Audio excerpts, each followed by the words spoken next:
Hello, this is Julius from Basic Financials. This video is about the new requirement to report a capital gain on the sale of residential property within 30 days. This is something that came in from the 6th of April 2020. Just a little bit of a recap. I'm not going to go into details of the tax rules when you sell a residential property, like for example a rental property. But I'll just do a little recap.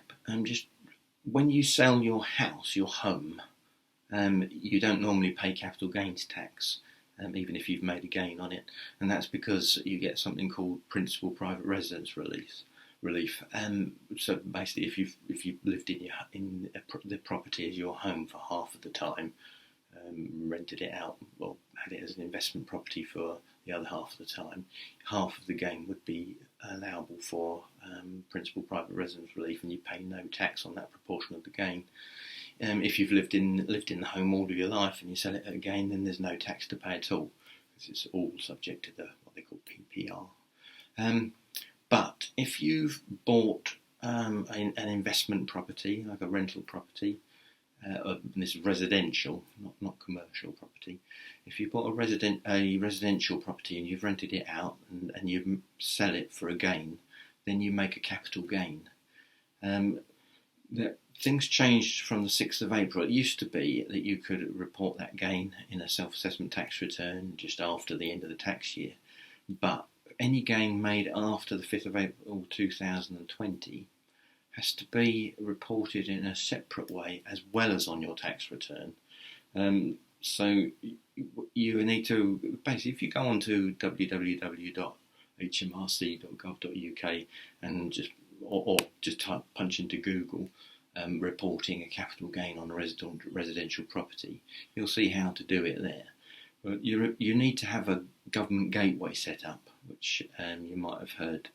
Personal tax account. You might have heard me mention that before. A personal tax account is something similar. Where you've got a login and a password to get into HMRC, your own HMRC portal.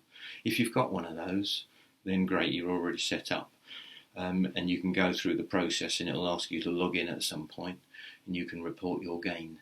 If you haven't got one already, then you can still go through the process, and it will ask you to set one up during that process. So what you're doing is reporting this when you sold it, the sale price, and less any fees like estate agents' fees and solicitors' fees. Off that, you would take your cost of purchase. It'll ask you about what the cost was, and the cost also will include any incidental costs like stamp duty and solicitors' fees at the time, so they would get added on to the cost, and then what's left is your capital gain. Now each year you're also entitled to an annual capital gains tax exemption. I'm not going to say the exact amount because it changes every year. I think it's around about £12,300. I think you don't get to carry it forward either. You either use it or you lose it. So you get one allowance each year. So it doesn't matter if you make 3 capital gains, you only get the one allowance.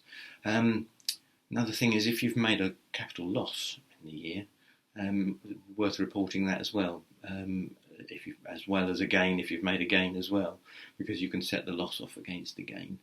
Let's go getting into the rules a bit. What I really want to be saying here is how things have changed, and that you're supposed to report within 30 days.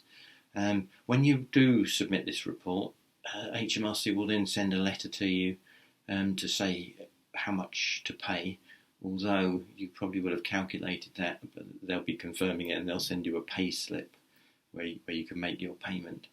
Now, importantly, if you do a self-assessment tax return already, then at the end of the year, you'll still need to report that gain.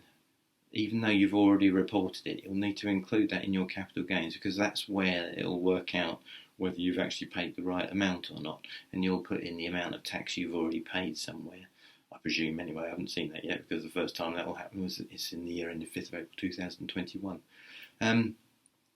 So you do need to report it again, and you can only know exactly how much tax you owe when you know your other circumstances, because you need to know what your other income is, what your marginal, what your higher tax band is, because that would determine whether your tax is payable at 18% or 28%.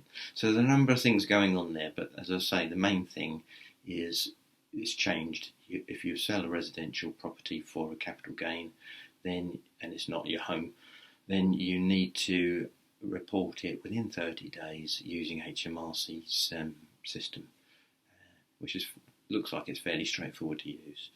I hope that helps, and if you've got any questions or comments, please leave them in the box below, and if you if you subscribe and like as usual, please, and I'll see you again for another video soon. Thanks for listening.